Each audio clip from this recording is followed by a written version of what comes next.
আমরা গত দুইটি ঈদ আমরা নির্বিঘ্ন করতে পেরেছিলাম। সেটাতে আমার সাংবাদিক যারা এখানে রয়েছেন তারা পর্যবেক্ষক এবং তারা রিপোর্টিং করতেছে স্বাধীনভাবে। বাংলাদেশে যে কোনো সিদ্ধান্তে, আমি পরিবহন সেক্টরের এই সিদ্ধান্তের একটা গুণগত পরিবর্তনের ফল পাওয়ার জন্যে আমি সাংবাদিকদের সক্রিয় অংশগ্রহণের এই দৃষ্টান্তটা আমি তুলে ধরছি। যে গতবার আমরা সাংবাদিক শুধু রিপোর্টিংয়ের জন্য নয়, সাংবাদিকদের পরামর্শ অফিসিয়ালি গ্রহণ করা এবং তাদেরকেও এই কাঠামোর মধ্যে নেতৃত্বদায়ী ভূমিকার মধ্যে নিয়ে আসা, যার সুফল আমরা গত দুইটি ঈদ ম্যানেজমেন্ট করতে পেরেছিলাম। আমি এবারেও সেদিন আপনাদের প্রথম সচিবালয়ে আন্তঃমন্ত্রণালয় সভায় আমি সাংবাদিক প্রতিনিধিদের কাছে বলেছিলাম, বিশেষ করে সচিবালয় বিড যারা করেন এবং পরিবহন বিড যারা করেন তাদের প্রতিনিধি আমাদের অফিসিয়াল কাঠামোর মধ্যে থাকবে, যেটা মন্ত্রীর নেতৃত্বে স্বরাষ্ট্রমন্ত্রী, যোগাযোগ মন্ত্রী, রেলমন্ত্রী এবং স্থানীয় সরকার মন্ত্রী, তাদের প্রতিনিধি থেকে যে কমিটি, সেই কমিটির মধ্যে শ্রমিক, মালিক, সাংবাদিক, পুলিশ, সিটি কর্পোরেশন এবং বিআরটি। তাহলে আমাদের যদি অফিসিয়াল পরামর্শ থাকলে আমরা এর সমাধান করা আমাদের জন্য সহজ হবে। আগে ছিল আমাদের মৌখিক আলাপ আলোচনা করে একটা কাঠামো তৈরি করা। এই কাঠামোটা একটা সুফল পাওয়ার কারণে এটা সরকারি পর্যায়ে আমি এই মতামতটা দিয়ে সরকারও এই মতামতের সাথে একমত পোষণ করছে কাজটা সহজ হবার জন্য। আমরা এই যে ধরেন আমাদের এই অভিজ্ঞতা বলছে যে ঢাকা নগর থেকে প্রায় ধরেন 1 কোটি সর্বনিম্ন, আর অনেক সময় গত বছর যেরকম ঈদের 3 দিন আগে বিটিআরসির আমি রিপোর্টটা নিতে অনুরোধ করেছিলাম, তার কাছ থেকে পাওয়া 1,07,00,000 লোক ঈদের 3 দিন আগে ঢাকা নগর ছেড়েছে সিমের হিসাব অনুযায়ী। তাহলে আরও 3 দিন আরও 15, 20, 25, 30 হাজার লাখ হতে পারে। তাহলে আমরা বলতে পারি ঢাকা নগর থেকে 1 থেকে 1.5 কোটি মানুষ গন্তব্যে যায় পরিবার পরিজনের সাথে ঈদের আনন্দ ভাগাভাগি করার জন্য।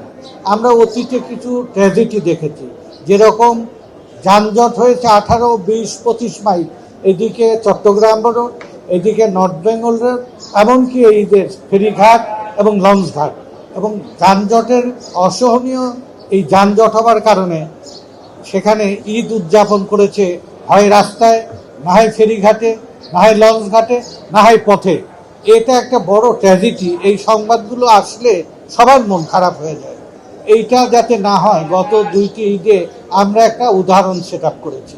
উদাহরণের মধ্যে আমাদের সবচেয়ে বড় পরিকল্পনায় একটা সুবিধা পেয়েছিলাম, সেটা হচ্ছে যে এত লোক আমাদের, যদি 3টে বলি, সড়ক পরিবহন, রেল পরিবহন আর নৌ পরিবহন, লঞ্চ, বাস, স্টিমার, রেল, এছাড়া তার কোনো বিকল্প নেই, না হয় পায়ে হাঁটা। আমাদের এখানে লাগবেই 100 মাইল 200 মাইল দূরত্বে একটা ট্রান্সপোর্টেশন লাগবে।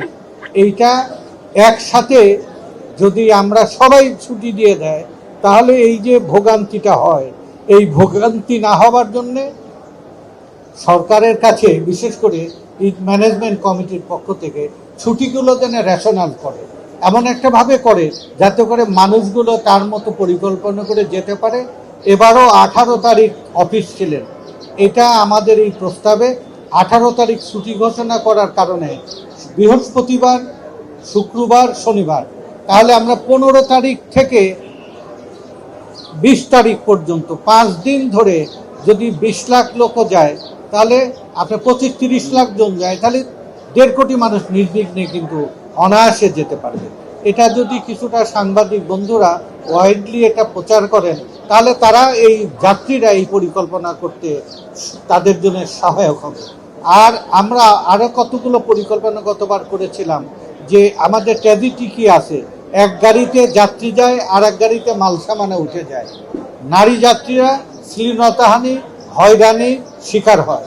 প্রতিটা টার্মিনাল, রেল স্টেশন এবং আমাদের লঞ্চ ঘাটে মলম পার্টি, ছিনতাই পার্টি, ভাড়া বৃদ্ধি, চাঁদাবাজি, হয়রানি, এগুলো আমরা গতবার মালিক শ্রমিকদের সাথে নিয়ে পুলিশ, মালিক, শ্রমিক, সাংবাদিকদের উপস্থিতিতে আমরা যেন শুধু কাগজের সিদ্ধান্ত নয়, সেটা যেন বাস্তবায়ন হয়, আমরা এটাকে সবাইকে শেয়ার করে নিয়েছিলাম যে আমরা মলম পার্টি টার্মিনালে দেখতে চাই না, কোনো চাঁদাবাজি টার্মিনালে দেখতে চাই না, কোনো ধরনের নারীর সাথে যদি শ্লীলতাহানি না, যদি অশোভন আচরণ করে তাকে আইডেন্টিফাই করে কঠোর শাস্তির ব্যবস্থা করা।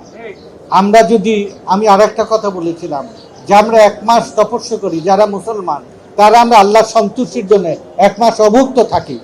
1 কোটি 1.5 কোটি মানুষ যারা বাড়িতে যাবে পরিবারের সাথে ঈদ করার জন্য, তাদের অভিশাপও আমাদের উপরে বড় কষ্টের কারণ হয়ে না দাঁড়ায়, তার জন্য বলেছিলাম এটা ইবাদত এবং সবের অংশ মনে করে মালিক, শ্রমিক, পুলিশ, বিআরটিএ, সাংবাদিক এবং আমাদের সিটি কর্পোরেশন আমরা যৌথভাবে যদি কাজ করি তাহলে 1-1.5 কোটি মানুষকে নির্বিঘ্নে বাড়িতে পৌঁছে দিয়ে বাড়ি থেকে ফেরত নিয়ে আসার, যদি উপরআল্লাহ অন্তর্যামিত দেখবে যেখানে আমরা যৌথভাবে এই ভালো কাজটি করতে পেরেছি, এই ভালো কাজটা সরকারও একটা উদাহরণ হিসেবে নিয়েছে।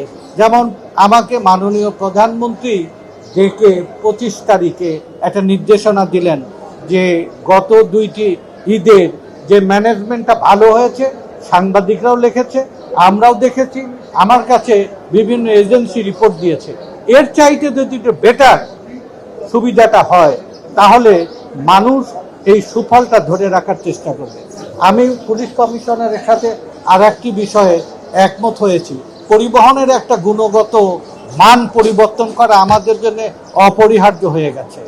আমরা এত পরিশ্রম করি, এত সেবা দিই, দেশের বন্দর সচল রাখা, হাট বাজার থেকে সব কিছু গোটা দেশের পণ্য এবং যাত্রীবাহী বহন করার পরেও আমাদের সম্পর্কে মানুষের কমেন্টগুলো খুবই ট্র্যাজিক। আমরা যদি সেটা হৃদয় দিয়ে অনুভব করি, এটা সংশোধনের জন্য আমরা যেন সক্রিয়ভাবে চেষ্টা করি।